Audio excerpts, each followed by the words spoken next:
¿Me confirman si me escuchan, por favor? Buenas tardes. Sí, se escucha, buenas tardes. Muchas gracias.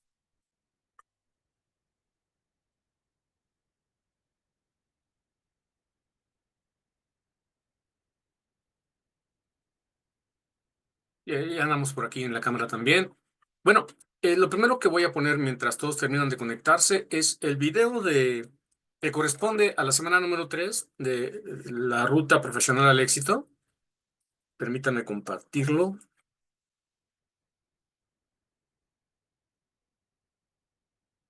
¿Dónde se quedó?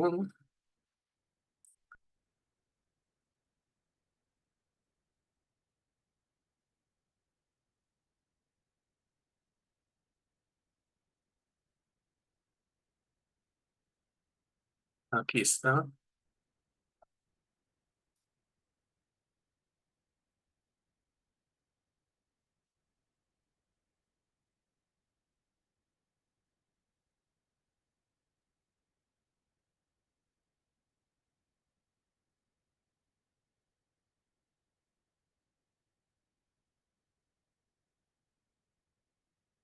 No, este no es. Disculpen, este no es.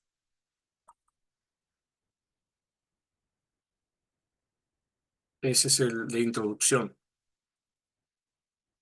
Este sí es.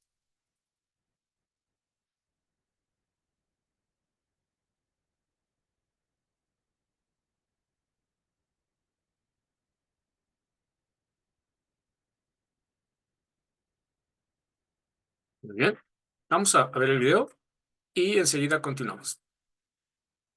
Dura 5 minutitos el video.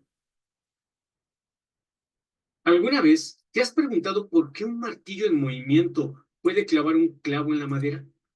¿O cómo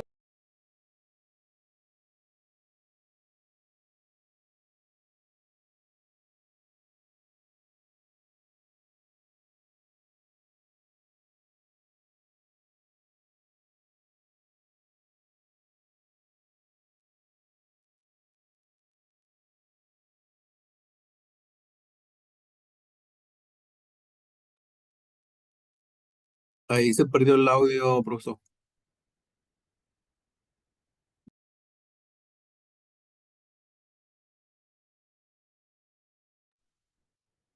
A ver, ahí está el audio. ¿Sí se escucha? A ver si alguien me confirma que se escucha. ¿Sí me escucha? De inicio se escuchaba, ahorita ya no. Ah, ok. A ver, déjenme ver qué pasó. aceleración y el impulso no Ahí está. Ah, ok. Muy bien. Bueno, continuemos escuchando, por favor. solo son conceptos teóricos, sino herramientas que nos permiten entender y resolver problemas prácticos de ingeniería y de la vida cotidiana? Acompáñanos a descubrir las leyes y principios que rigen el comportamiento de los cuerpos en movimiento, a comprender la relación entre fuerza y desplazamiento en el movimiento armónico simple y aplicar las matemáticas y la lógica para analizar situaciones tan variadas como el flujo del agua, el vuelo de una pelota o la forma en que las ondas viajan en distintos medios. ¿Listos para sumergirse en este recorrido por la física? Te invito a ver un breve video sobre cómo en un parque eólico se transforma la energía cinética del viento en electricidad mediante aerogeneradores.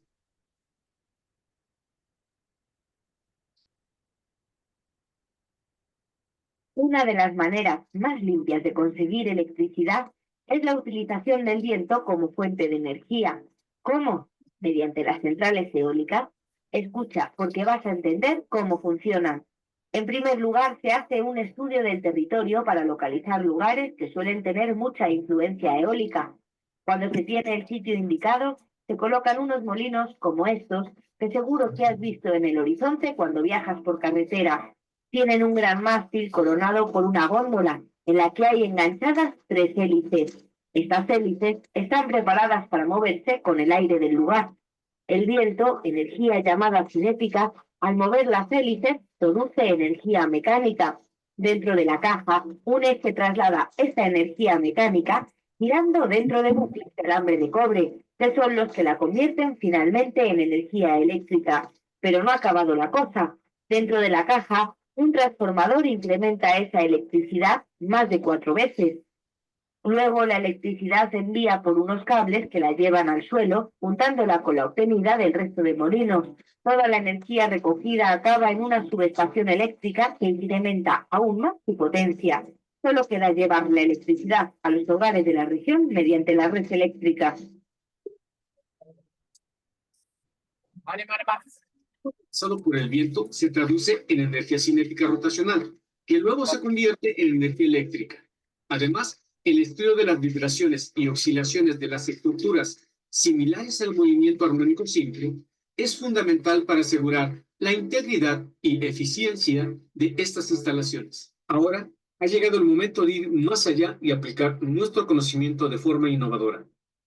Para ello, utilizaremos la técnica de los sombreros para pensar.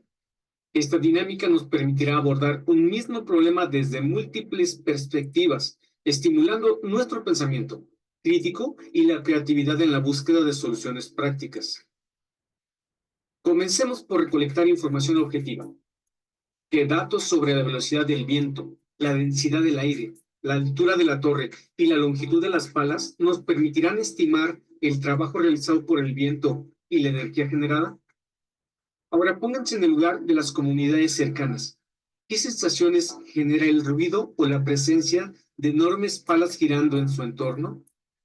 Identifiquemos los retos. ¿Qué problemas pueden surgir a largo plazo por las vibraciones, la fatiga de los materiales y el impacto en la fauna local? Ahora destacaremos las ventajas. ¿Qué oportunidades de generación limpia y sostenible nos brinda un parque eólico? ¿Qué beneficios aporta el entendimiento de las vibraciones para mejorar la durabilidad y eficiencia de las turbinas?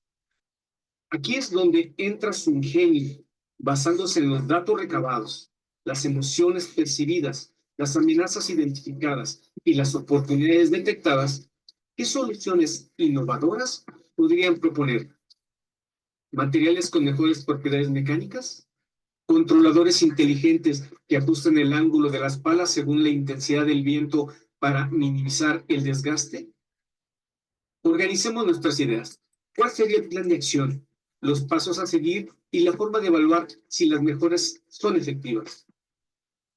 Pues bien, su turno. Usen este foro para realizar sus aportaciones. Utilicen los sombreros para pensar, para analizar el problema desde todas estas perspectivas. Discutan y presenten sus propuestas. Así no solo aplicarán los conceptos físicos, trabajo, energía, vibraciones, sino que además desarrollarán su capacidad de pensar críticamente, comprender el contexto social y generar soluciones creativas y sustentables.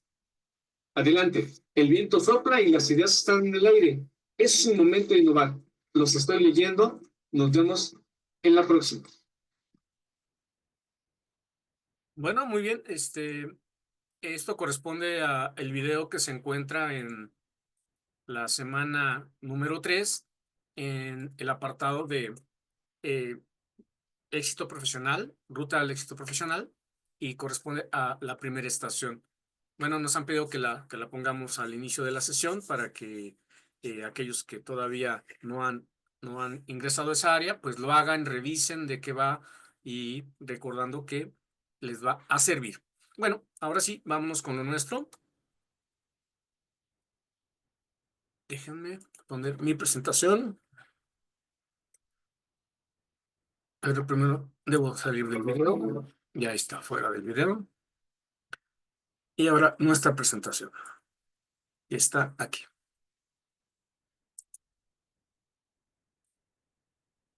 Y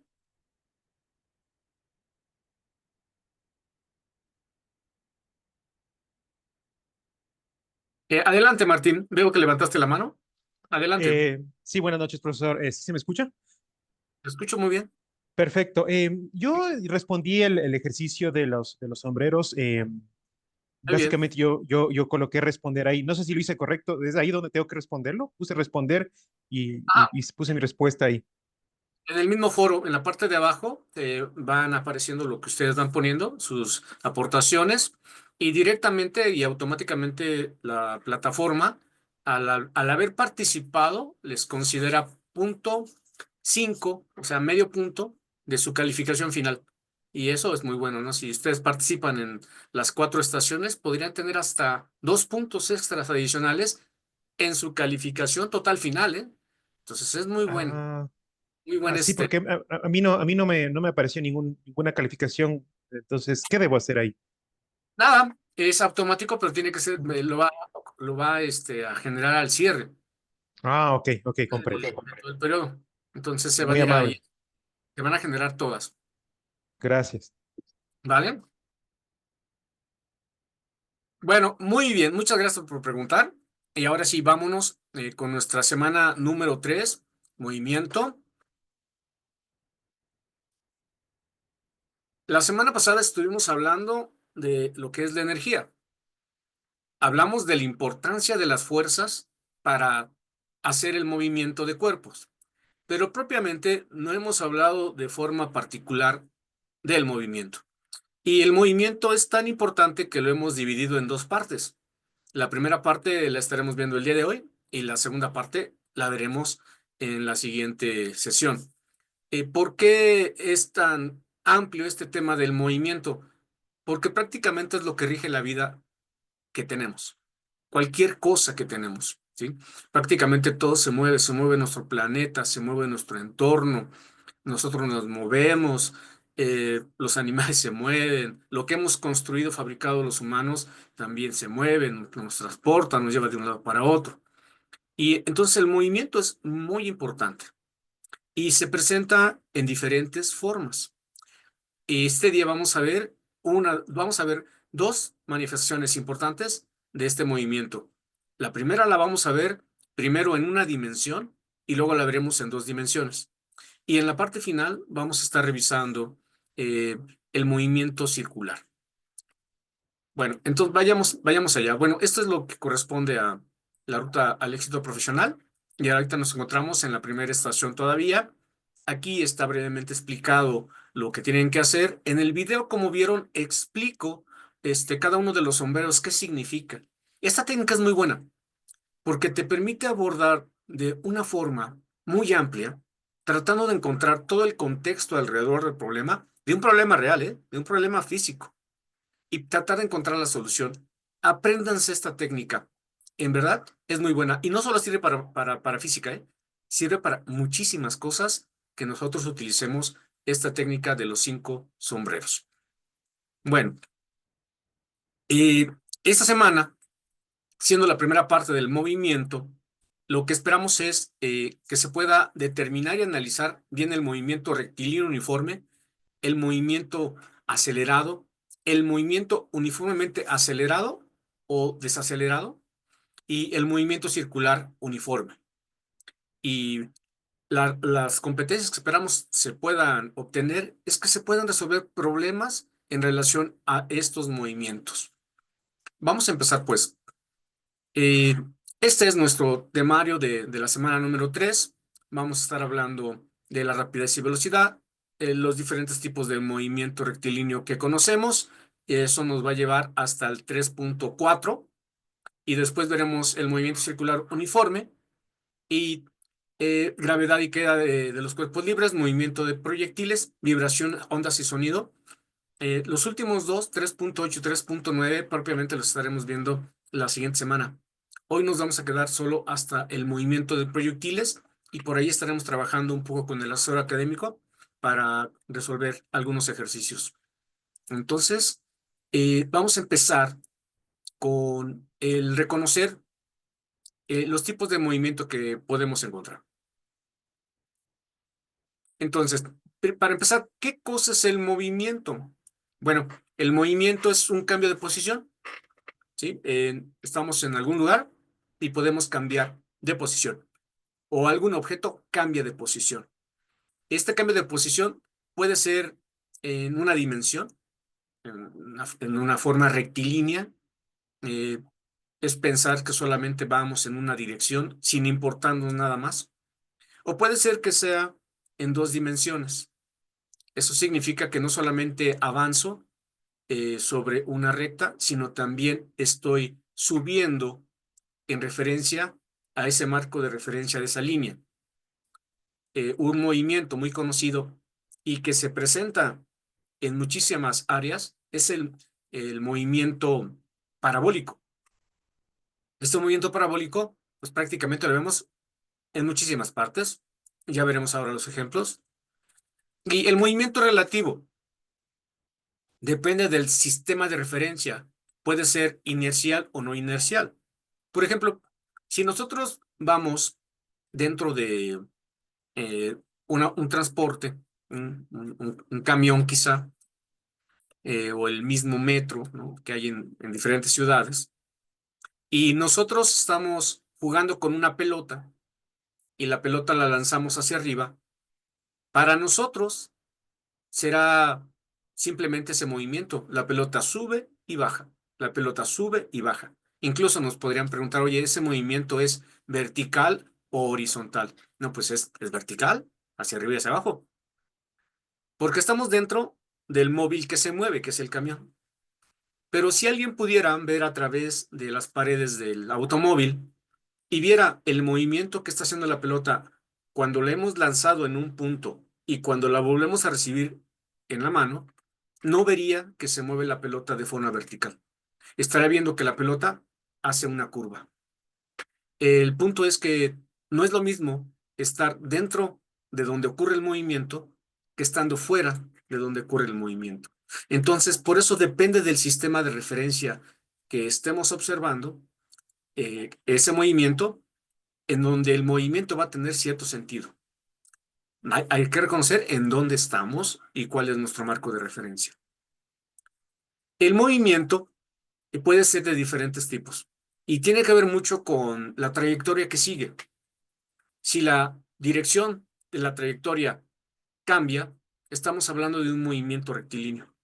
Si no cambia, estamos hablando de un movimiento que no es rectilíneo y por lo tanto podríamos tener dos tipos. Uno que es un movimiento circular y otro que es un movimiento ondulatorio. ¿Qué estamos diciendo? Por ejemplo, cuando estamos en movimiento rectilíneo, pues en todo momento estamos cambiando de posición y jamás la volvemos a repetir. Si vamos de izquierda a derecha y avanzamos, no volvemos a encontrarnos ese camino porque cada momento va cambiando. Hay una diferencia con el movimiento circular. El movimiento circular, al estar dando vueltas, pues el camino, la trayectoria, pues va a seguir siendo la misma. Y la voy a estar repitiendo tantas veces o vueltas yo dé en esa trayectoria. Entonces, no cambia, ¿sí? Estoy dando vueltas y vueltas y vueltas, la trayectoria no cambia. Existe un conjunto de ecuaciones que me permiten estudiar ambos movimientos, el rectilíneo y el movimiento no rectilíneo. Aquí he puesto dos conjuntos de ecuaciones. Las que están del lado izquierdo del movimiento rectilíneo me permiten calcular todos aquellos movimientos en donde la dirección está cambiando conforme yo estoy avanzando y no lo vuelvo a repetir. ¿Qué elementos necesito para poder calcular ese movimiento? Necesito conocer el cambio de posición. El cambio de posición se refiere a que yo estoy en un punto inicial y después, dado que ha pasado un poco de tiempo, ahora me encuentro en otra posición. En las ecuaciones, esa X de inicial la vamos a encontrar como X subíndice 0. Esa es mi posición inicial. La X que encontramos del otro lado de la ecuación es en realidad la posición final, ¿sí? Pero en la mayoría de los textos no le ponemos el subíndice F necesariamente, aunque también lo pueden encontrar con subíndice F y sabremos que es la posición final. Lo mismo pasa con la velocidad. La velocidad puede, cuando la mido, puede que el móvil, aquello que se va a mover o que se está moviendo, tenga una velocidad ya de inicio. Si la velocidad inicial es 0, eso significa que ese móvil parte del reposo. Pero si la velocidad inicial tiene un valor diferente de 0, significa que eso se estaba moviendo. ¿Ok? Y la ecuación va a seguir funcionando, solamente que agregará ese valor inicial de movimiento. Vamos a encontrar también las aceleraciones. Si un móvil se está moviendo, eso significa que va a acelerarse en un tiempo determinado. Y por instante de tiempo que también que podemos medir. Solo que la aceleración puede tener tres formas en las que puede presentarse. Una es que sea cero, o sea, la aceleración vale cero. Y eso no implica que no haya velocidad, o sea, sí puede haber velocidad. Por ejemplo, es como cuando vas con tu automóvil y vas acelerando, pero llega un momento en que ya no necesitas acelerar más. Entonces, el pedal del acelerador, ya no lo mueves. Entonces, la aceleración queda constante. ¿Ok? Entonces, esa constante también puede valer cero. Entonces, un momento sería, o un instante de la aceleración, hablando de la aceleración, es que esta valga cero. ¿Ok? Eso implica que la velocidad ya no va a cambiar. Ahora, otra forma de encontramos la aceleración es que sea constante y positiva.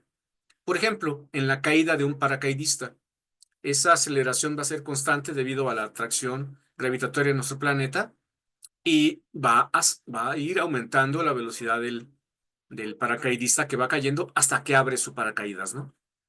Y otra que tenemos es cuando se desaceleran los móviles. Por ejemplo, un avión que está aterrizando y al tocar pista mete freno.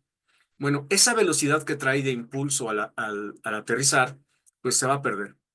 Y entonces las aceleraciones van a ser negativas. Eso significa que eso se está desacelerando. Todo eso está puesto aquí en estas fórmulas, en las fórmulas del lado izquierdo. Martín, Pablo, adelante. Gracias, profesor. Una consulta. ¿La aceleración es positiva siempre que la velocidad sea positiva? O sea, ¿es paralelo a la velocidad? O me refiero Eh, también, por ejemplo, si la velocidad es negativa, ¿la aceleración también puede ser positiva?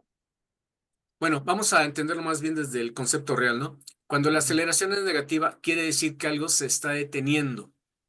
Entonces, puede ocurrir que algo que se está deteniendo traiga cierta velocidad, pero no necesariamente quiere decir que acompaña a esa aceleración, sino que esa velocidad más bien está disminuyendo. Pero la velocidad sí también puede tener sentido negativo si está esa velocidad disminuyendo debido a que algo le está deteniendo. Entonces, Ok, necesariamente podemos encontrar que si hay una desaceleración, vamos a normalmente encontrar que la velocidad es negativa, porque comprendo. eso se está deteniendo. Ahora, más que nada, para la velocidad, debo de entender el marco de referencia. Ujú. Si yo tengo la velocidad y he marcado a dónde me empieza a mover, hacia donde yo marque positivo, la velocidad será positiva. Y si el móvil más bien se mueve hacia el otro lado, será negativa. Entonces debo tener mucho cuidado en cuanto a los términos de los signos negativos de la velocidad, porque tiene que ver mucho con el marco de referencia. En el Claro, caso de la... porque lo que entiendo es la Entonces, velocidad es un vector es un vector, ¿no es cierto? Eh, entonces, la aceleración dependería si es positivo o negativo correspondiente al vector de velocidad. ¿Es correcto? sí, es correcto. Van Ok. de alguna manera acompañadas. Eh, Ok. pero hay que revisar el movimiento, cómo está ocurriendo, porque puede ser que en un instante de tiempo esté yo frenándome por algún fenómeno, por Ujú. ejemplo, este Fricción. cohete, Ajá. ¿no? El cohete va hacia arriba, pero la gravedad te está deteniendo y la gravedad es Correcto. negativa. Y la gravedad es Correcto. pero el móvil lleva también su aceleración. Entonces, Ujú. la velocidad que lleva el cohete es positiva. Entonces, ahí hay dos aceleraciones que debemos considerar. Una, Ujú. debido a la gravedad y otra a la aceleración que por impulso del combustible que está quemando el cohete Ujú. está elevándolo, ¿no? Ujú. Y hay Ujú. que considerar esa parte nada más. No hay que tener mucho cuidado con eso. Ok, gracias. No, gracias a ti por la observación. Decía entonces, las ecuaciones que tengo aquí, las del lado izquierdo naranja, corresponden a el movimiento rectilíneo. Pero quiero que le echen un ojo al movimiento circular. Ahora me encuentro dando vueltas, ¿ok? En las de color azul. Me estoy dando vueltas. Y ubiquen un poco cómo se presentan las ecuaciones. Si comparamos una a una, pues alguien diría, oiga, maestro, pues nada más le cambió los símbolos porque realmente las ecuaciones son las mismas. Y esa es la idea. prácticamente cuando hablamos de un movimiento circular uniforme, prácticamente se parecen a las de rectilíneo, solo que cambian cosas. Por ejemplo, en el movimiento rectilíneo, cuando hablo de posición, es que estoy de manera eh, este, horizontal o vertical, cambiando de posición. En el movimiento circular, más bien se refiere ese teta que está ahí a un desplazamiento sobre una circunferencia. Entonces son cosas parecidas, solo que en el contexto que le compete, en el rectilíneo o en el circular. Y luego vamos a tener por ahí la velocidad angular. La velocidad angular tiene que ver con la velocidad con la que me estoy moviendo alrededor de una circunferencia. Por ejemplo, ustedes pueden ver la velocidad de una llanta en un automóvil. Bueno, pues dependiendo la velocidad que traiga el eje, pues esa llanta está girando. Y esa es la velocidad angular. La aceleración angular también tiene que ver con ese movimiento que estoy teniendo yo al estar girando. Solo que en el movimiento circular se presentan dos cosas más. Tenemos una velocidad que es tangencial a el movimiento circular y una aceleración que ustedes conocen como aceleración centrípeta. Vaya, y digo que la conocen porque seguramente han visto en una lavadora cuando está en el ciclo de secado cómo está girando. Y al estar girando, pues podemos ver que todo lo que está dentro es desplazado hacia la periferia del tambor de la lavadora. O aquellos que comen mucha ensalada y en casa tienen estas máquinas para secar la lechuga, ¿no? O la espinaca, ¿no? Y lo echan ahí y luego lo tapan y le giran. Y entonces empieza a girar. Y ya cuando lo abren ven que sí, la lechuga o lo que hayan puesto ahí también se ha pegado a las paredes circulares. Bueno, esa es la aceleración centrípeta. Lo que hace que se peguen hacia los lados es la fuerza centrípeta, que también se puede calcular a partir del movimiento que tenemos y la aceleración.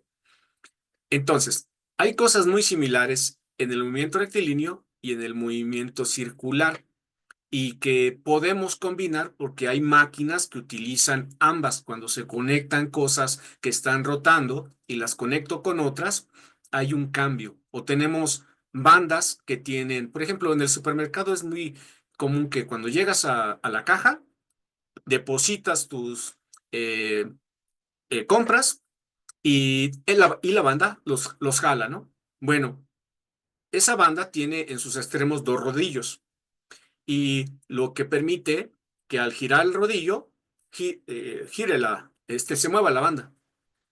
El rodillo tiene velocidad y movimiento circular, mientras que la banda y donde van todos nuestros productos tienen un movimiento rectilíneo. Entonces ahí estamos combinando o haciendo una combinación de los dos movimientos para en este caso lo que nos interesa en esa banda, ¿no? El movimiento de objetos. Y podemos nosotros intercambiar, conociendo el movimiento circular, intercambiar las velocidades que tendría ese movimiento rectilíneo y al revés. El movimiento rectilíneo después lo puedo yo transformar en valores que apliquen al movimiento circular. Entonces nada más hay que tener presente ese tipo de cosas. Bueno, decía yo, el movimiento rectilíneo se presenta en diferentes formas. La más simple es el movimiento uniforme, donde la aceleración vale cero. Es la que se encuentra en la parte de arriba. Vamos a tener desplazamientos iguales en tiempos iguales. La rapidez es constante, ¿sí? Y la aceleración vale cero, ¿sí? Entonces no hay aceleración, pero sí tengo un desplazamiento constante y con una rapidez constante. Por otro lado, puede ser que tenga un movimiento rectilíneo, pero que éste sea acelerado. Ya mencionaba yo un paracaidista que al lanzarse del avión, pues empieza a tomar aceleración y esta es constante, pero es diferente de cero. Y lo entendemos perfecto, ¿no? Nuestra aceleración gravitatoria es 9.8 metros sobre segundo cuadrado en el sistema internacional y es una constante positiva. y ahí está presente. Si no abre el paracaidista su paracaídas, pues va a estrellarse con una gran velocidad en la Tierra. Al momento que abre el paracaídas, entonces hay una fuerza que ahora lo sustenta, que es la fricción que ocurre del paracaídas con el aire y hace que el paracaidista aterrice salvo, ¿no? Sin estrellarse contra el piso. Otro ejemplo es, por ejemplo, un ferrocarril, cuando parte de la estación, pues va aumentando su velocidad, su velocidad, su velocidad, hasta que llega a una velocidad de crucero y ahí se mantiene. O lo mismo ocurre con un avión. Un avión toma impulso, sale de la pista, empieza a subir, subir, subir, subir, subir, y llega un momento en que encuentra ya una altura que también se establece para tomar velocidad de crucero, y en ese momento ya puede dejar de acelerar tanto para mantenerse a una velocidad de crucero también, y es cuando ya nos permiten pararnos, ir al baño, etcétera, ¿no? Porque ya está estable a una velocidad.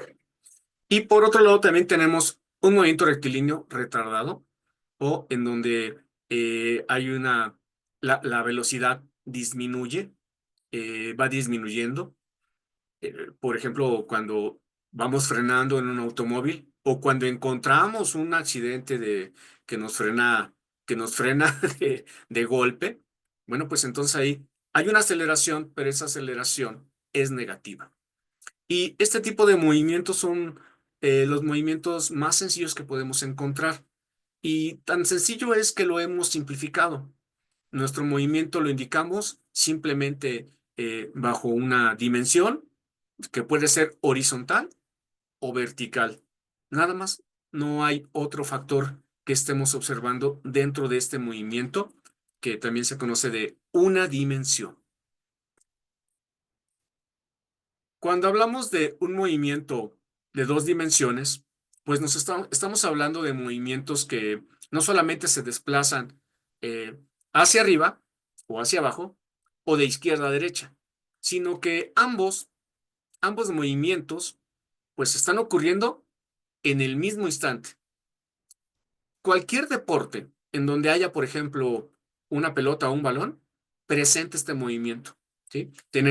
Y se estudia así, se estudia en dos dimensiones. Mientras se va desplazando a la derecha, va subiendo hacia arriba. Solo que va a llegar un momento en el que ya no hay más elevación y llega a un punto máximo o de altura máxima, y a continuación empieza a caer. El móvil se sigue moviendo de forma horizontal hacia donde va, izquierda o derecha, pero ya no avanza más hacia arriba. Y el caso contrario de la primera parte del movimiento, en la segunda parte, esa bola más bien está bajando. Cualquier deporte que ustedes consideren, por ejemplo, un futbolista le pega la pelota sale, por ejemplo, el portero, ¿no? Despeja, la pelota sale y cae, ¿no? Si en tenis es un poquito más difícil de verlo, porque a veces es tan rápido y tan recto el movimiento que no lo vemos, pero en todos hay un movimiento parabólico, y ustedes lo pueden ver. Cuando el jugador de tenis del lado izquierdo, por ejemplo, le pega a la pelota, normalmente podría estar pegándole abajo de la red. Entonces le pega abajo de la red.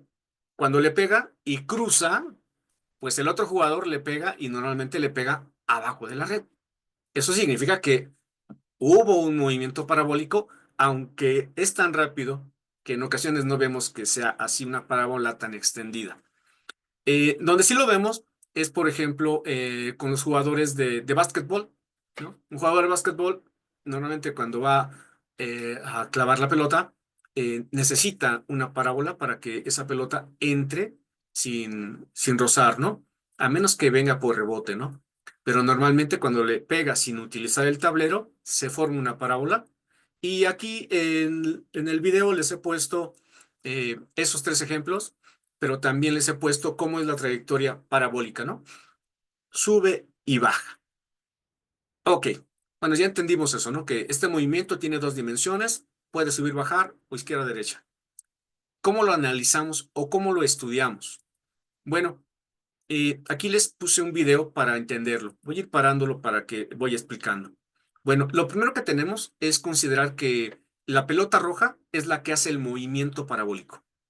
Y voy a utilizar dos pelotas más, una que es la amarilla y una que es la verde. Y vamos a considerar que mientras la pelota roja se va moviendo hacia la derecha, la pelota verde la sigue de forma síncrona.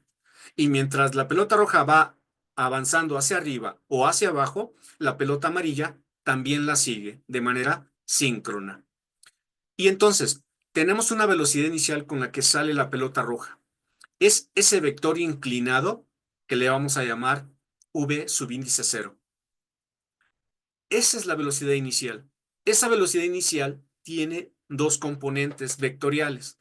Una que se representa hacia arriba, que es la velocidad inicial y, y otra que es la velocidad inicial o subíndice 0x, que es la velocidad que estaría avanzando a la derecha paralela al piso. Esas dos componentes, v subíndice y y v subíndice x, me van a formar al vector v subíndice 0, la velocidad inicial. Con esa velocidad sale. Si dejamos transcurrir un instante de tiempo, entonces la pelota verde ha avanzado de forma paralela al piso un tramo. Y en el caso de la pelota amarilla, ha subido de forma vertical también una cierta distancia. ¿Qué es lo que le ha pasado a la pelota roja? Se ha desplazado tanto a la izquierda como hacia arriba. Vamos a dejar que pase un instante de tiempo más y vamos a ver qué es lo que pasa. La pelota de color verde sigue su camino horizontalmente a la izquierda. La pelota de color amarillo ha llegado a la parte más alta posible que va a tener debido al movimiento que tiene en función de la velocidad con la que salió disparada. Es decir, en el caso de la pelota amarilla ya no va a subir más. Ya llegó hasta el punto más alto de esa parábola. Y la pelota verde sigue igual, ¿eh? A esa no le ha pasado nada.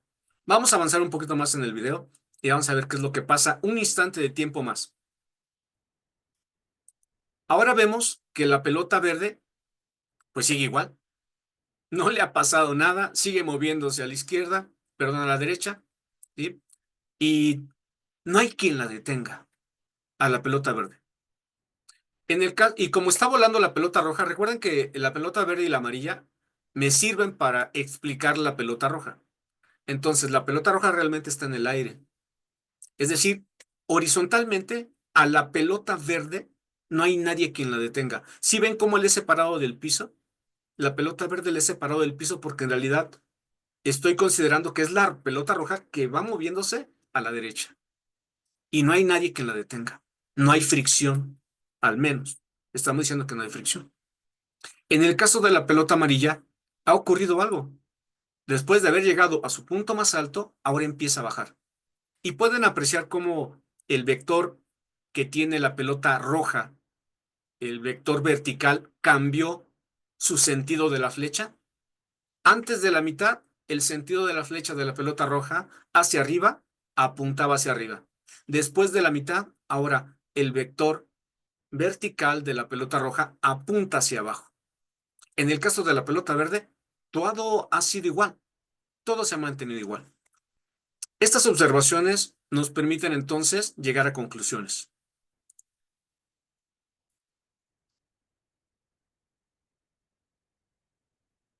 ¿Qué conclusiones podremos decir? Bueno, conclusión número 1, la pelota verde no ha cambiado desde que salió hasta que llega a la parte final del movimiento, se ha mantenido con una velocidad constante. Por lo tanto, cuando yo estudie el movimiento parabólico, yo sé que la velocidad horizontal, una vez que la calcule de inicio cuál es, va a ser la misma que va a tener durante todo el recorrido del subir, bajar y volver a llegar al punto de partida. Pero ¿qué pasa con la velocidad vertical? esa va cambiando en todo momento. La razón de que va cambiando en todo momento es que debe responder a la fuerza gravitatoria que jala a ese objeto hacia abajo. Y lo jala con una aceleración de menos 9.8 metros sobre segundo cuadrado. Es por eso que ya no sube más, porque hay alguien que la frena. Y en este caso es la fuerza gravitatoria. Estos son los dos principios que debemos de utilizar cuando estamos viendo movimientos en dos dimensiones. Si tomamos las ecuaciones del movimiento rectilíneo y aplicamos lo que hemos descubierto, vamos a decir entonces, la aceleración en X vale 0. No hay aceleración, no hay nada que se oponga. La aceleración vertical vale menos G, que es nuestra aceleración gravitatoria. Por lo tanto, yo puedo entonces establecer la velocidad inicial como una componente de la velocidad inicial en Y, como una componente de la velocidad inicial. Y también puedo establecer como componente la velocidad inicial en X como una componente de la velocidad inicial. Todas ellas dos debidos al ángulo de salida. No es lo mismo que el ángulo sea muy pequeño a que el ángulo sea mucho más pronunciado. Ángulos más pronunciados van a hacer que suba un poco más y que baje más rápido. Ángulos menos pronunciados van a hacer que la parábola sea más larga, pero con una altura más pequeña. Y para el cálculo de la velocidad, pues simplemente debo de entender que aplican las mismas leyes de velocidad. Las ecuaciones que tengo en este cintillo de color azul corresponden al desplazamiento. Las ecuaciones que tengo en el cintillo de abajo violeta corresponden a las velocidades. Con estas dos ya tengo herramientas para poder resolver problemas de movimiento en dos dimensiones, ¿sí? Para los que entregan actividades que están en actividades de entrega, hay una tarea en donde se les pide que calculen el movimiento en dos dimensiones de un cohete. Y ahí les ponen las indicaciones. Mira, acelera tanto sobre esto y luego acelera tanto y hay un ángulo fulanito. Y uno tiene que ir calculando qué le pasa al cohete en diferentes momentos. Hay un conjunto de estrategias para que nosotros podamos resolver estos problemas. Estos son los siguientes. Si ya identificaste que es un problema, si ya identificaste que es un problema de dos dimensiones, entonces asegúrate de poder calcular las componentes del vector. Aquí en la figura, los dos vectores de color rojo son las componentes de la velocidad. ¿Ok? Te lo voy a poner de otra manera. En un campo de golf, la pelota está en el pot y viene el bastón del golfista y le pega. ¡Boom! Entonces, cuando decimos con qué velocidad salió, estamos diciendo esa velocidad que tiene estas dos componentes. ¿Ok? Cuando decimos salió a tanta velocidad la pelota, estamos diciendo la V subíndice 0. Y ya para los cálculos tenemos que construir sus componentes. Ahí implica el ángulo con el que sale. V subíndice X, horizontal. V subíndice Y, vertical. ¿Ok? Ahora, hay que encontrar las componentes de posición y velocidad finales, porque las iniciales seguramente las vamos a tener. No necesariamente, pero podríamos tenerlas. Y entonces podemos calcular las posiciones finales. Si quiero conocer horizontalmente cuánto se desplaza la pelota, por ejemplo, en el campo de golf, a lo mejor yo estoy retirado unos, ¿qué serán? 200 metros de a donde debe de caer la pelota. Y entonces, pues yo, ¿cómo mido eso? Bueno, de color azul, la primera ecuación, X igual a velocidad inicial por velocidad inicial X por el tiempo. Recordando que la velocidad nunca va a cambiar, ¿sí? Va a tener la misma velocidad horizontal desde un principio hasta cuando se detiene el objeto que está siendo esa parábola. La posición en Y va a ser igual a la velocidad inicial, componente de salida, por el tiempo, menos un medio de la gravedad por el tiempo al cuadrado. Y eso va a ir restándole posición a Y hasta que termina cayendo. Luego las fórmulas de velocidad. Bueno, la velocidad en X hemos dicho que es constante, entonces será la componente de la velocidad inicial y será la misma durante todo el trayecto. La velocidad en Y, bueno, pues empieza a perder velocidad conforme va subiendo, se va deteniendo, se va deteniendo, se va deteniendo y luego cambia. Cambia debido a la aceleración. Aquí, por ejemplo, lo que preguntaba nuestro compañero hace un rato, aquí voy a ver los dos tipos de velocidad, por ejemplo. La velocidad inicial va positiva hacia arriba, pero el pedacito que va perdiendo de velocidad g por t es negativo, hasta la mitad. Cuando pasa de la mitad, ahora la velocidad cambia de posición el vector y ahora va hacia abajo. Entonces la velocidad ahora va hacia abajo, pero también se ve sumada por la gravedad que sigue jalando la pelota hacia abajo. Entonces, después de la mitad, las dos componentes que tenemos ahí, B subíndice Y y G de T, las dos son negativas. En la primera parte, una es positiva y la otra es negativa. Y gracias a eso podemos calcular la altura máxima, porque la pelota va subiendo con una velocidad, pero como se va deteniendo, llega un instante cuando alcanza la altura máxima que ya no hay velocidad. Se ha contrarrestado la velocidad que llevaba con la velocidad que le está restando la gravedad. Y por un instante de tiempo, si tuviéramos una cámara de estas que son ultra rápidas, veríamos que la pelota sube, sube, sube y en un instante se detiene. Verticalmente, ¿eh? Es como si se quedara ahí suspendida por nada de tiempo. Y enseguida ahora comienza a bajar. ¿Sí? Entonces, el conocer estas ecuaciones me permite entender el movimiento. Ahora, como estoy descomponiendo en dos pedazos la velocidad inicial, estoy descomponiéndole dos vectores, al final voy a necesitar volver a construir el vector para decir yo con qué velocidad terminó. Y para hacerlo vamos a utilizar el valor de las componentes, ya sea tanto de la posición como de la velocidad, y con ello podemos reconstruir el, eh, el vector que representa tanto a la posición como al vector de velocidad final. Y también puedo calcular el grado de inclinación con el cual llega. Y lo podemos hacer con la tangente de teta, ya sea utilizando la posición o ya sea utilizando la velocidad en sus componentes. Entonces podemos reconstruir información. ¿Por qué nos hacemos esto? Bueno, en ocasiones nos van a dar con qué velocidad sale un objeto, pero en ocasiones nos van a decir, mira, no sé con qué velocidad salió, lo que sí sé es con qué velocidad llegó. Entonces, con la velocidad que llegó, hacemos ahora un análisis hacia atrás. Y es como si resolviéramos al revés, ¿no? Ahora no tengo lo inicial, pero sí tengo lo final. Y si tengo lo final, puedo calcular lo inicial, ¿no? Y poder decir, mira, esta pelota pues salió con esta velocidad y con este ángulo de salida. ¿Ok? Por eso es importante el reconocer aquí cómo reconstruimos.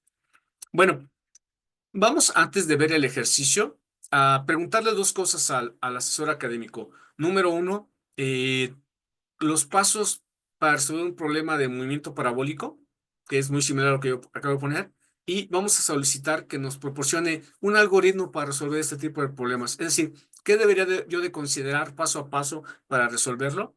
Yo lo voy a presentar aquí en mi pantalla y después de hacerlo vamos a resolver dos ejercicios, un ejercicio, eh, porque después vamos a ver movimiento circular. Entonces, vamos a presentar al asesor académico virtual. Ya estamos aquí. Ahora déjenme presentar.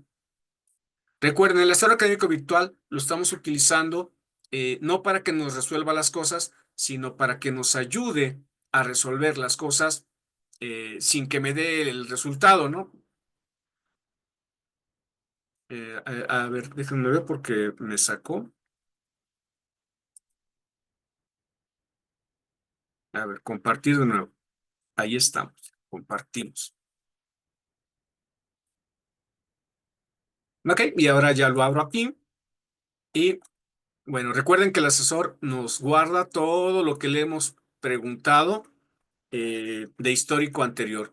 Y lo primero que le vamos a preguntar es sobre el, el problema del movimiento parabólico. Vamos a decirle que nos describa el movimiento parabólico. Entonces, describe el movimiento parabólico.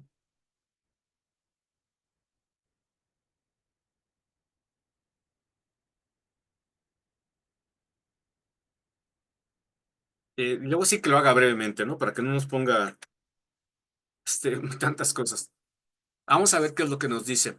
Recuerden, he estado hablando del movimiento en 2 dimensiones y a ese pertenece el movimiento parabólico. Y bueno, ya nos dice aquí, trayectoria del objeto es una parábola y aquí nos explica, ¿no? Debido a que se mueve tanto horizontalmente como sube y baja, y esto debido a la gravedad. Y enseguida nos dice componentes del movimiento, movimiento horizontal, velocidad en X, el mismo desplazamiento en X es un valor importante. Movimiento vertical, pues nos indica la altura, que acá la denotamos con Y, y la velocidad vertical, que es VY. Y nos indica, mira, aquí están las ecuaciones del movimiento. La oposición horizontal se describe por la ecuación y es precisamente la misma ecuación que yo les presenté, ¿no? Es la velocidad que llevo horizontalmente, que es la componente de la velocidad, por el tiempo en el que la pelota sube y baja. Y luego, para la altura, nos indica la misma ecuación, ven ustedes, es la velocidad inicial por el tiempo menos un medio de la gravedad por el tiempo al cuadrado. El signo negativo sale precisamente de la aceleración, ¿sí? De la aceleración gravitatoria, ¿sí? No lo traía la fórmula original de movimiento rectilíneo. Ese signo negativo es debido a que la gravedad va hacia abajo. ¿Ok? Y nos dice alcance y altura máxima. El movimiento parabólico tiene un alcance máximo, que es lo que yo comentaba, ¿no? La altura máxima, y nos da por ahí el resumen. Ahora vamos a decirle, oye, proporciónanos un algoritmo para resolver este tipo de problemas, ¿no? Y le decimos, proporciona un algoritmo para la resolución de este tipo de problemas. Vean, no le estoy diciendo que me resuelva el problema, le estoy diciendo que me ayude, no que me haga la tarea. Y ya me le dice, aquí tienes un algoritmo paso a paso para este tipo de problemas. Identificación del problema. Obviamente, primero lee cuidadosamente el enunciado del problema, identifica qué se te pide. Aquí sí es importante. Te piden el alcance.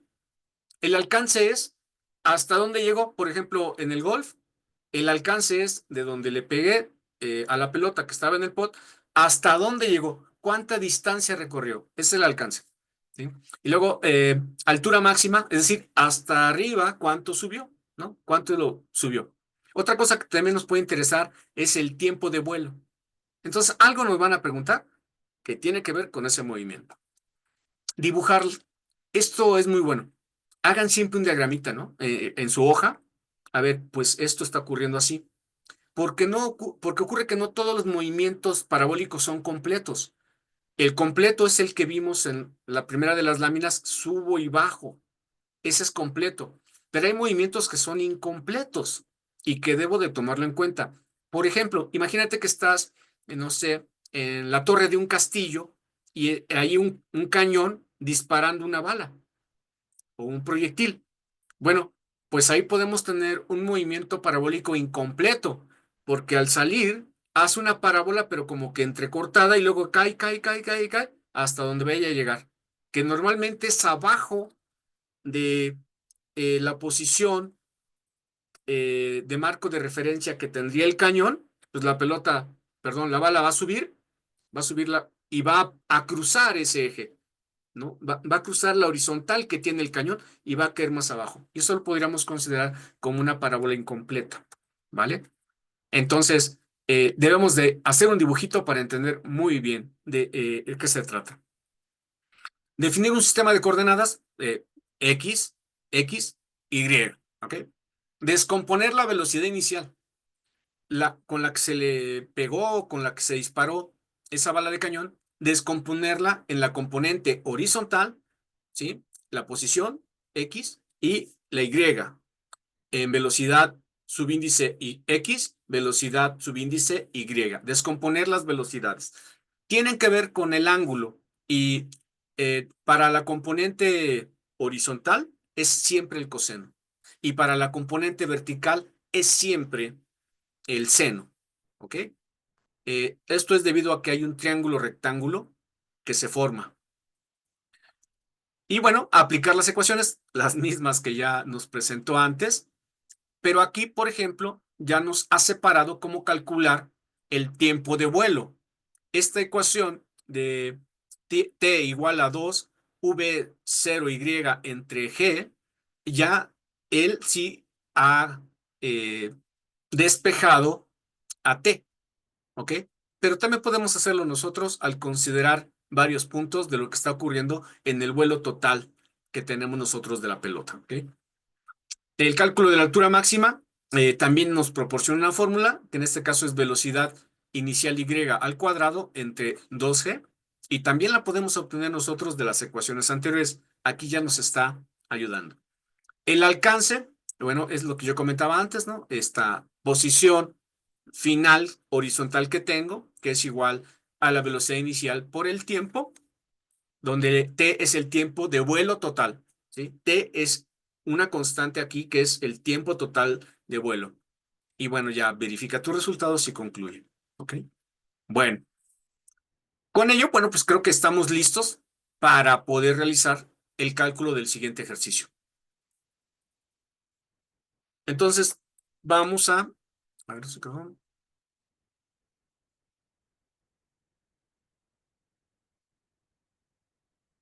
Ah, aquí está, aquí está, aquí está, aquí está.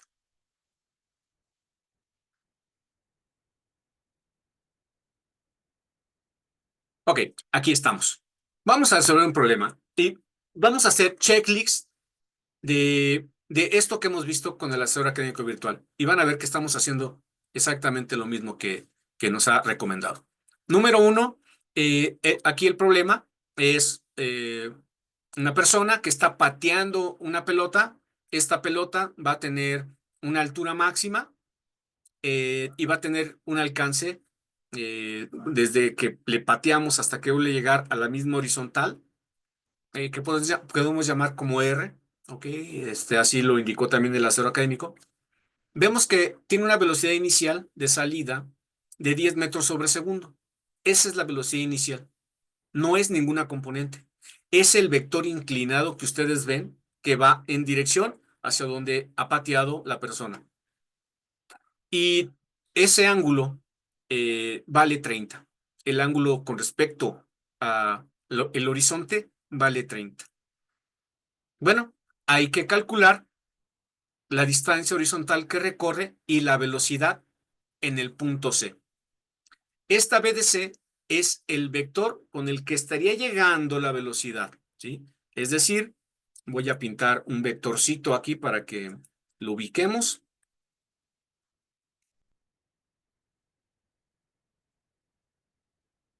Y sería así, ¿ok? Este vector de color verde que puse, así sería ese vector que me piden. Bueno, pues vamos a calcular. Número 1. Vamos a descomponer la velocidad inicial. La velocidad inicial es de 10 metros sobre segundo. Y lo primero que vamos a estar haciendo es, dejen tomarlo con qué anotar o con qué apuntar. ¿Sí? Vamos a anotar aquí con algo. Voy a ir señalando. Aquí miren, velocidad A de X. Este subíndice A significa en el punto A. Velocidad en el punto A en X es igual a 10, que es la velocidad inicial con la que sale, por el coseno de 30. ¿ok? Porque el vector está horizontal. Entonces, si ustedes ven el ángulo, se refiere al cateto opuesto, perdón, al cateto adyacente, que es el que está horizontal. Entonces, por eso ponemos coseno de 30 para X. Y luego para calcular la componente vertical, o sea, en Y, es la misma magnitud de salida de la velocidad inicial, que vale 10, pero ahora el cateto opuesto. El cateto opuesto lo referenciamos al seno, y por eso ponemos seno de 30. Hacemos el cálculo y escribimos b de x es igual a 10 coseno de 30. Ahora, la velocidad en Y es igual a 10 seno de 30 menos 9.81, que es la constante gravitatoria, por el tiempo. Y en el caso para la posición, X corresponde a la posición en X, Y corresponde a la posición vertical. Bueno, para la posición en X es 10 coseno de 30 por T, y para Y es 10 seno de 30 por T menos un medio por la aceleración gravitatoria por T al cuadrado. ¿Ok? Bueno, ya están plantadas nuestras ecuaciones. Y ahora pensamos, ok, bueno, ¿qué otras cosas conocemos de este movimiento? Bueno, sabemos que en el punto C ya no hay altura. Es decir, ya pasó la pelota por el punto máximo, empezó a caer, empezó a caer, empezó a caer, y en C ya no hay altura. Eso significa que entonces Y en el punto C vale 0. Y ese lo vamos a utilizar en la cuarta ecuación que hemos escrito. Vamos a ver antes de hacerlo qué es lo que pasa. Bueno, si a Y lo hago 0, y si reviso la ecuación, solo tengo a la T. ¿Ok? Entonces tengo a la T. Por lo tanto, esta ecuación es susceptible de poder ser resuelta porque lo único que tendría que hacer es saber el valor de esa T. Entonces digo, vale igual que 0, y aquí lo pongo a continuación. Pongo Y igual que 0, y luego pongo 10 seno de 30T menos un medio de 9.81 T cuadrado. Esto es una ecuación cuadrática, y entonces puedo resolverla por muchos métodos. A esta ecuación cuadrática le hace falta el término independiente.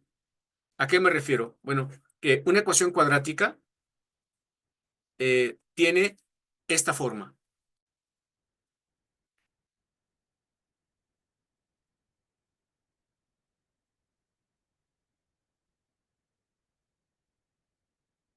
Ay, no, ahora no, no quiere quitarse la flechita. A ver, creo que ya. Ok, entonces, una ecuación cuadrática completa tendría necia aquí. Necio que no quiere quitarse.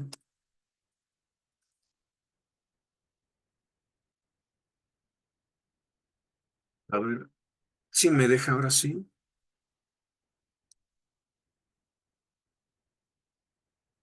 Ah, ok, ahora sí ya me dejó.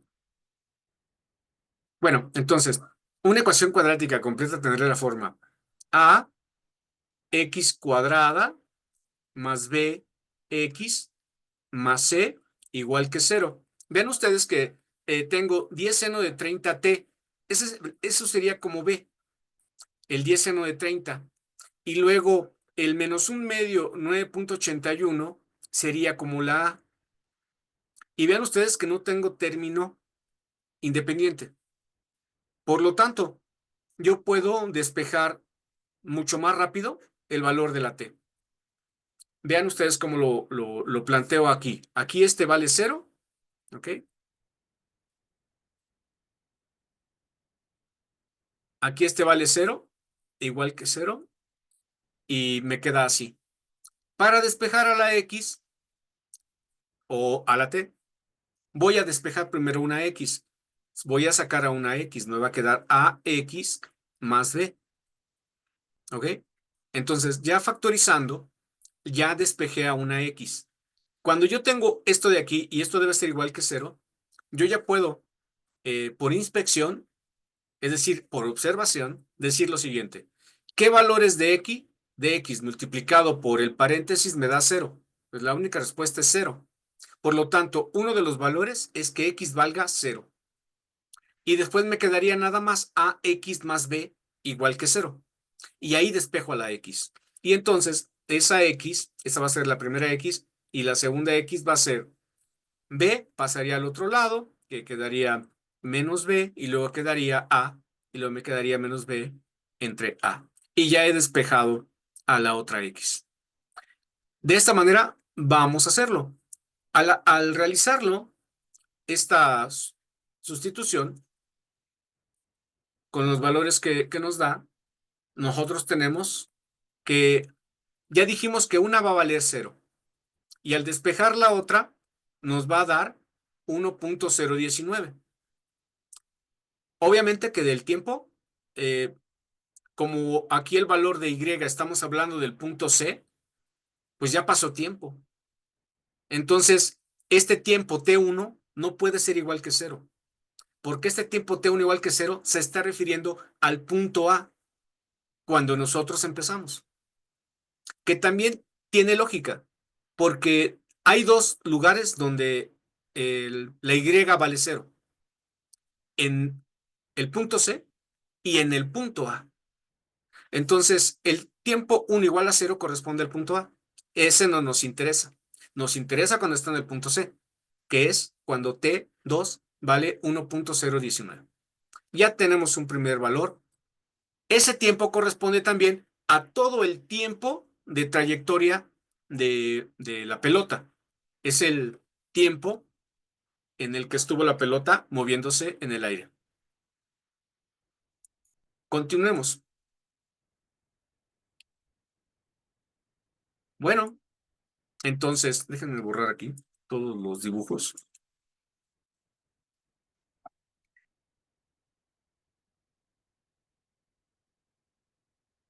Ok. Bueno, aquí ya se pasó una lámina. Bueno, aquí tenemos entonces que el tiempo indicado, el tiempo que vamos a considerar es 1.019, que es el único que tiene sentido por lo que acabo de explicar. Ahora, ¿cómo calculo las componentes de la velocidad en el punto C? Bueno, yo sé que la velocidad horizontal va a ser la misma. Y vean, aquí la tengo. ¿Ok? Es la misma. Esta nunca cambió ni cambiará. ¿Sí? Hasta que se detenga en el punto C. Entonces, BC de X ya la tengo. Pero para poder calcular la velocidad en Z me hace falta la otra componente, la velocidad en Y. Y entonces calculo la componente BC de Y. Y ahora ya tengo el tiempo, ¿sí? El tiempo de vuelo. Entonces, la velocidad en C será 10 seno de 30 menos la aceleración gravitatoria por el tiempo de vuelo. Entonces, velocidad de C en Y es igual a menos 5 metros sobre segundo. ¿Ok? Vean aquí este signo. Lo que me indica es que la velocidad va hacia abajo. Y voy a aprovechar para aquí indicar que en algunos textos, cuando las velocidades son negativas, lo que hacen es ponernos una flechita hacia donde se está moviendo esa velocidad y representa lo mismo, ¿ok? El signo negativo lo único que me dice es que esa velocidad va en el sentido contrario con el que salió. Y al principio salió hacia arriba. Bueno, pues ahora viene hacia abajo, ¿ok? Ya tengo las dos componentes, pero no tengo todavía la velocidad. Necesito calcular la velocidad y voy a utilizar lo que sería el cálculo del módulo. El módulo es las velocidades al cuadrado y raíz cuadrada. Por esa razón, como está al cuadrado, no importa que aquí la velocidad haya salido negativa. Al elevarla al cuadrado, el signo va a convertirse en más. Hago la operación y me queda 10 metros sobre segundo. Como esa pelota sube y baja y no hay más allá que la gravedad que la detenga, entonces va a regresar con la misma velocidad. Si ustedes recuerdan, la velocidad con la que salió fue de 10 metros sobre segundo. Y aquí la velocidad con la que está llegando al punto C, que es el punto final, es 10 metros sobre segundo. Y esto es lo que no entiende esa gente que sale a disparar hacia arriba. Cuando alguien dispara hacia arriba, ese proyectil llega, sube, adquiere una velocidad máxima, empieza a bajar y vuelve a adquirir velocidad. ¿Qué velocidad? Pues un poco menor a la que con la que fue disparada, pero cae así. Y es por eso que lastima a las personas. Pero eso no lo conoce quien dispara así a la calle arriba. Si lo conociera, entendería que puede lastimar o matar a alguien. Esto nos enseña la física. Ok. Ahora, la distancia horizontal que recorrió. ¿Cuál fue la distancia total que recorrió? Bueno, aquí ya podemos utilizar la fórmula de desplazamiento horizontal, que es x por la velocidad inicial por el tiempo en el que estuvo en el aire, que es la que tengo aquí en la parte de abajo. Ya solo me faltaba conocer el tiempo, pero eso ya lo conocemos, que es igual a 1.019. Bueno, la distancia final, después de que esta persona pateó a esa pelota, es de 8.83 metros. Y con eso hemos respondido tanto a la velocidad con la que llega al punto C, como la distancia que recorrió esa pelota.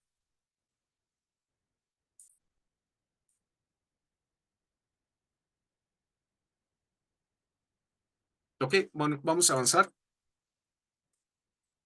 Bueno, toda esta primera parte tiene que ver con este movimiento rectilíneo en una dimensión y en dos dimensiones.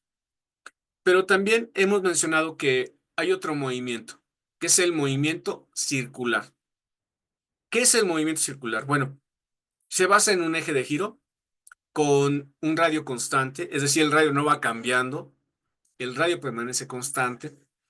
La trayectoria es una circunferencia y tiene paralelismo con el movimiento rectilíneo. El punto 4 se refiere a las ecuaciones que yo presenté, es decir, se parecen prácticamente idénticas, solo que cambian algunas cosas. Aparece lo que es la velocidad angular y tangencial. Hay una aceleración angular, pero también podemos introducir nosotros, al estar girando en una circunferencia, hay dos cosas más que podemos nosotros presentar. El periodo y la frecuencia, eh, el periodo y la frecuencia, y tienen que ver con cómo estoy girando, ¿no? Dejen ver un poquito el chat, por favor. Eh,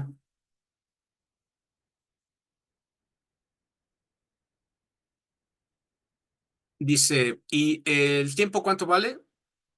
Bueno, 1.019 lo obtenemos utilizando la ecuación cuadrática. Voy a hacer brevemente ahí, por si alguien no está recordando eh, aquí, esta expresión me ha quedado, ¿sí? Esta expresión de aquí, toda esta que está aquí, me ha quedado así, me ha quedado 10 seno de 30 grados menos un medio de la gravedad. Aquí voy a poner la gravedad aquí, 9.81 entre 2 por el tiempo, ¿ok? Porque la otra t ya la saqué acá y todo esto está igualado con 0. Bueno, entonces, aquí para despejar a la t me quedaría menos 9.81 entre 2 por t igual a menos 10 seno de 30. Aquí puedo cancelar los dos signos, el de la izquierda y de la derecha, ¿ok? Y me queda sin signo aquí, sin signo acá.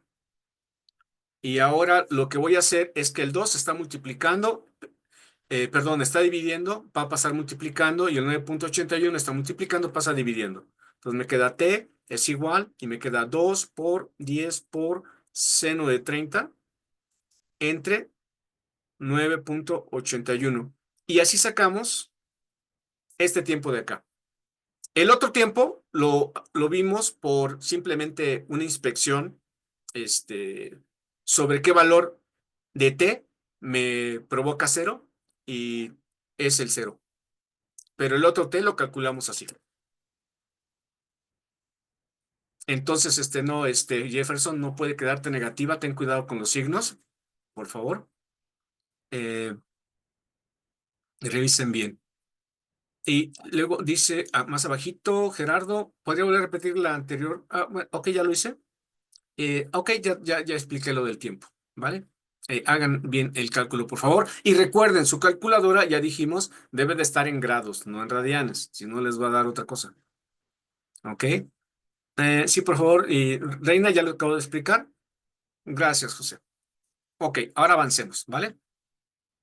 Vamos a borrar aquí y avancemos. Ok. Aquí he puesto todas las expresiones necesarias para el cálculo de los elementos que tiene el movimiento circular. Primero, el periodo y la frecuencia son recíprocos. ¿Qué cosa es el periodo y qué cosa es la frecuencia? Bueno, el periodo tiene que ver con el tiempo en que yo le doy la vuelta a una circunferencia. ¿En cuánto tiempo lo hago? Y la frecuencia tiene que ver cuántas veces estoy pasando por el origen. ¿Cuántas veces? Uno es recíproca del otro. Si conozco el periodo, conozco la frecuencia. Si conozco la frecuencia, conozco el periodo. Y luego la otra ecuación que sigue es la velocidad lineal o tangencial. ¿Cómo es esta? Mira, bien fácil de entender. Imagínate que amarras una piedra a una cuerda y la haces girar sobre tu cabeza. Entonces ahí estás girando. Entonces ya la piedra ya alcanzó una velocidad, ¿no? Circular. Pero ¿qué pasa si la sueltas en un momento?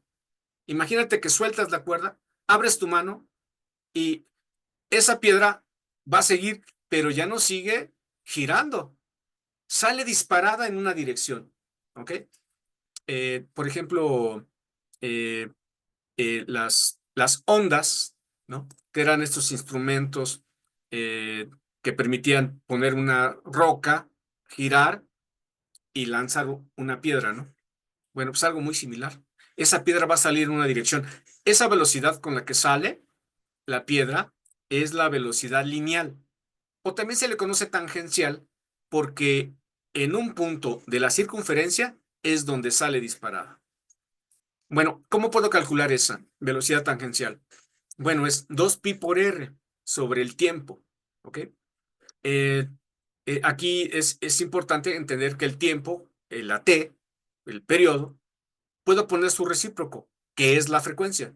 Y es por eso que me aparece la segunda ecuación, ¿no? Esta ecuación me aparece porque en vez del periodo puse la frecuencia. ¿Ok? Y bueno, este 2pi por r es el perímetro. Entonces, el perímetro entre el tiempo, entre el periodo, me proporciona la velocidad tangencial. Pero también tengo la velocidad angular. La velocidad angular es 2pi entre t. Acuérdense ustedes que pi es la mitad de la circunferencia.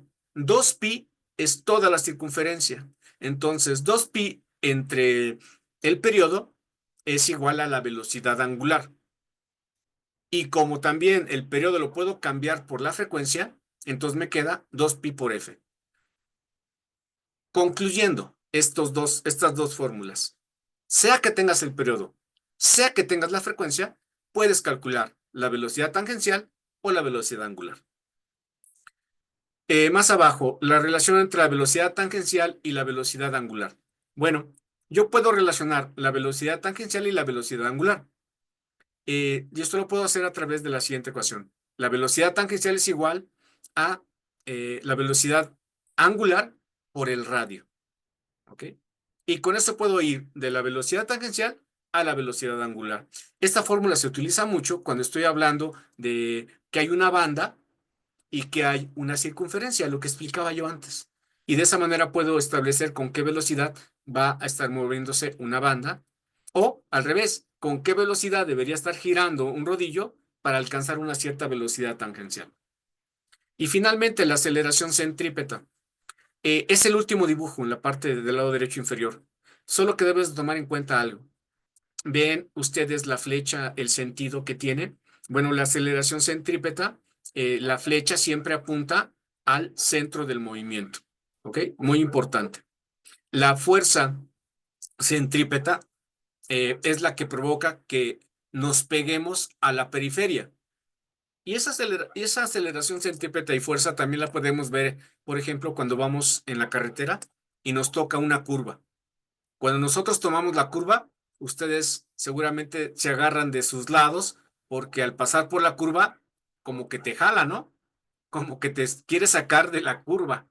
Bueno, esa es parte de la aceleración centrípeta y la fuerza que ocurre debido al movimiento circular que va teniendo el automóvil. ¿Ok? Para la aceleración centrípeta tenemos que es la velocidad tangencial al cuadrado entre el radio, o aquí podemos cambiar. Como yo ya tengo una relación para la velocidad tangencial y la velocidad angular, ahí puedo poner cualquiera de las dos y entonces me va a salir una ecuación con la velocidad tangencial o también equivalente a una ecuación con la velocidad angular. No importa cuál tenga yo, velocidad tangencial o angular, bastará conocer el radio para calcular la aceleración centrípeta. ¿Ok? Bueno, este tipo de ecuaciones, ¿para qué me sirven? ¿O qué puedo calcular con esto?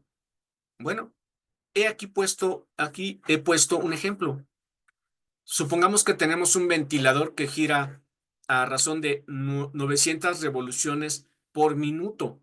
Bueno, vamos a determinar la rapidez tangencial del extremo de un aspa si la distancia del centro al extremo es 20 centímetros.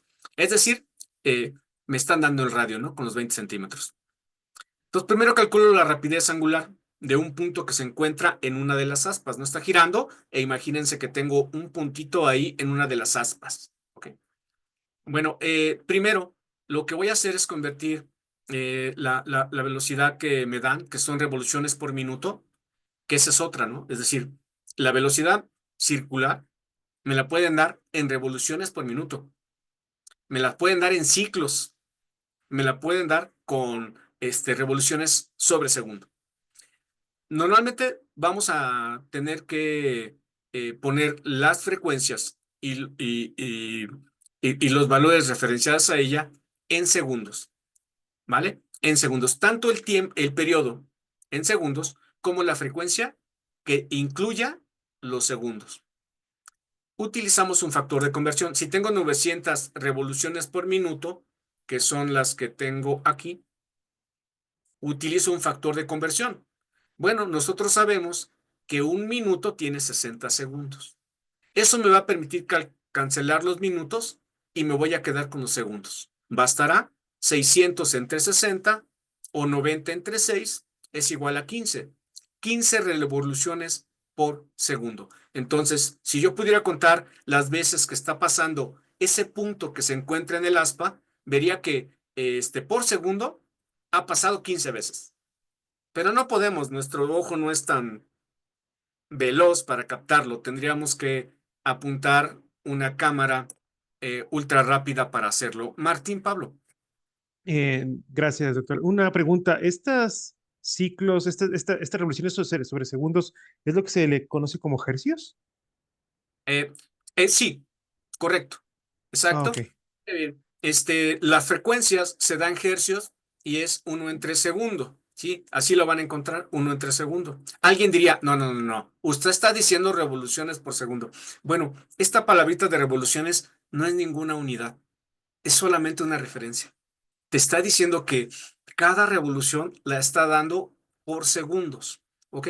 Entonces, en los libros de física van a encontrar revoluciones sobre segundo cuando estemos resolviendo un problema. Pero en realidad, la unidad a la que nos estamos refiriendo a la frecuencia es 1 entre segundo. Y eso es un hertz, como dice nuestro compañero Martín Pablo. ¿De acuerdo? Entonces, mucha Gracias. atención. Muchas gracias por preguntar, Martín. Muy bien. Ok, pues ya lo tenemos en revoluciones sobre segundo, que es como lo necesitamos para hacer los cálculos. Y ahora vamos a hacer el cálculo de la velocidad angular, que es 2pi por la frecuencia, pi. Aquí en el problema he puesto 3.1416, pero en sus calculadoras pongan la constante que ya ahí está indicada. En la mayoría de las calculadoras científicas actuales, pi es pi, ya lo tienen ahí, y es el número de la mantisa que les puede dar la calculadora. Bueno, al hacer la multiplicación 2pi por f, me quedan 94.2 radianes sobre segundo. ¿Ok? Bueno, fíjense bien, el 2 no trae unidades, el pi no trae unidades y el 15 trae revoluciones por segundo. ¿Ok? Bueno, eh, la velocidad angular la medimos en radianes sobre segundo. Y yo he comentado que revoluciones solamente es la referencia de que estamos dando vueltas. Esa no es una unidad y no la ponemos, ¿ok? Entonces, lo que sí sé es que al estar dando vueltas, las unidades de medición para cuando estamos dando vueltas en un movimiento, en una velocidad, son radianes. Cuando estoy girando, la manera en medir las posiciones es en radianes, no en metros, ¿ok? Es en radianes. Es por eso que lo dejamos como radianes sobre segundo, ¿ok? Y bueno, ya tenemos este cálculo. Ahora ve, la rapidez tangencial del extremo de la aspa. Bueno, pues vamos a utilizar esta ecuación. La rapidez tangencial es omega por, aquí está mal, este sería R, ¿ok? Este es el radio, omega por R. A la letra que está aquí, no es una W, ¿ok? Es una letra griega y es le decimos omega. Y entonces me queda v, que es la velocidad tangencial, es igual a la velocidad angular por el radio. Y entonces, pues aquí le indicamos, ¿no? 94.5, que es la velocidad angular, por el radio, que debe estar en metros. Nos lo dieron en centímetros, nosotros lo ponemos en metros, y finalmente al multiplicar nos queda 18.8 metros sobre segundo. Si ese puntito que está en el aspa de repente se soltara, hagan de cuenta que es un chicle, ¿no? Que se me cayó y que quedó pegado ahí en el aspa, ¿ok? Y está girando, ¿no? Y en un momento dado, ese chicle se despega. Bueno, ese chicle saldría con una velocidad de 18.8 metros sobre segundos, ¿ok? Bueno, como ven, tenemos aquí dos clases de movimiento. Movimiento rectilíneo, y el movimiento rectilíneo lo puedo estudiar de una dimensión o de dos dimensiones, caso particular, movimiento parabólico, y el otro movimiento que revisamos es el movimiento circular, que es un ejemplo, sería esto que está girando, ¿no? Esta aspa que está girando, pero lo podemos utilizar para cualquier cosa que está rotando o girando. Una llanta, eh, la lavadora, ¿ven que gira? Ya sea horizontal o vertical está girando, podemos utilizar para calcular ahí las velocidades. Martín, adelante. Gracias, profesor. Una consulta. Si se me pidiera en el problema explicar la velocidad en la mitad de la circunferencia, ¿sería solamente omega pi por f? Si quiero la mitad, es decir, la media Ajá, vuelta. exactamente, la media vuelta del círculo Ajá, sería, en vez de 2 pi por f, sería pi por f. exacto, Ah, exacto. ok, Eso ok, ok, ok. sería la mitad. Ujú. Sería medio raro calcular solo la mitad. Claro. Pero sí, sí, sí, sí. Sí, sí, O la sí. mitad de 18 metros por segundo, ¿se podría hacer también en Exacto. velocidad? Ok. Sí, aquí la velocidad tangencial, es así, no cambia, ¿eh? Porque sí tienes la velocidad angular, ¿ok? Y el radio, y el radio no, dijimos que no va a cambiar el radio. Entonces, la velocidad tangencial en cualquier punto donde se despegue, ese punto que sale en velocidad tangencial tiene 18.8 metros sobre segundo, ¿ok? A eso se refiere. Ahora aquí, yo por eso te decía, primero calcula la velocidad angular, que es 2 pi por f. ¿Ok? Y ya después, si tú quieres calcular la mitad de la velocidad por las razones que quieras, aparte ya lo divides entre dos. Sería medio, oiga, pero mejor acá le quito el 2. Sí, pero acuérdate que esa velocidad que estás dando va a ser omega entre 2. Nada más. Entonces, nada más tener cuidado con eso. No vayas a utilizar esa velocidad para calcular la velocidad tangencial porque te quedaría incompleta, te quedaría a la mitad y ya no sería la velocidad tangencial en realidad que está teniendo el ventilador que sí está girando completamente. Nada más tener ahí un poco de cuidado. Ok, bueno, pues me resta compartirles la presentación, ¿verdad? No se las he compartido. Así es que vamos a compartir la presentación. Ok, denme un momento.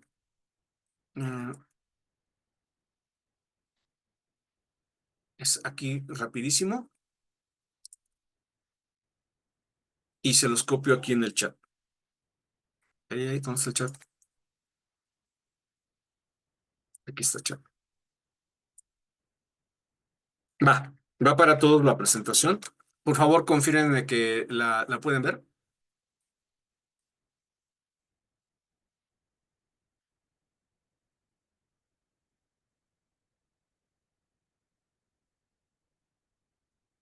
¿En PDF, Gerardo?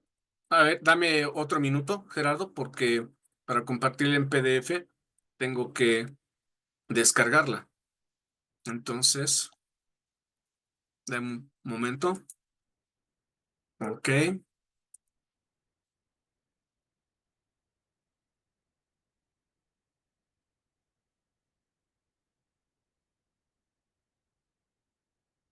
Ok. Y deja ponerlo rapidísimo. Aquí donde le corresponde. Física. Ok. Semana 3. Open Class. Ok. Guardar. Y ahora se las voy a compartir en el mismo chat. Ok. Aunque creo que también podías hacerlo, ¿no? También, desde que ya cuando aparece le dices que te la imprima desde el navegador, pero ya lo hice, ahora deja compartírtela de aquí. Dame un segundo. Ya nada más copio la dirección. Ok, hotel, ok. 2025, aquí, ok. Física, presentaciones, semana 3, PDF, abrir, y ahí está. Listo, ya está también ahí en, en el chat. Nada más confírmenme que ya está. Y bueno, les platico un poquito qué vamos a estar revisando la siguiente semana. Bueno, pues ocurre que no solamente estos objetos como el ventilador o una pelota que es pateada o un automóvil que se mueve o un avión que ve en el aire, hay movimiento, como decía yo al principio, de muchas cosas. Por ejemplo, un fluido también se mueve. El aire se considera como un fluido, también podemos calcular su velocidad. Pero hay otros, por ejemplo, el sonido. El sonido también se mueve, ¿ok? Y también podemos observar que hay ciertos fenómenos para estudiar lo que sería la luz. Bueno, la semana siguiente vamos a estar hablando de ese tipo de movimientos y también uno muy en particular, que es el movimiento armónico simple. Hay máquinas que se mueven con este movimiento y hay que entender cómo funciona. Bueno, pues les agradezco mucho. Ya me dicen que sí pudieron bajar las cosas. Que tengan excelente día, mitad de semana. Nos vemos la próxima semana. Hasta luego. Muy buena tarde a todos. No se olviden de contestar la encuesta del Open Class al salir. Bye.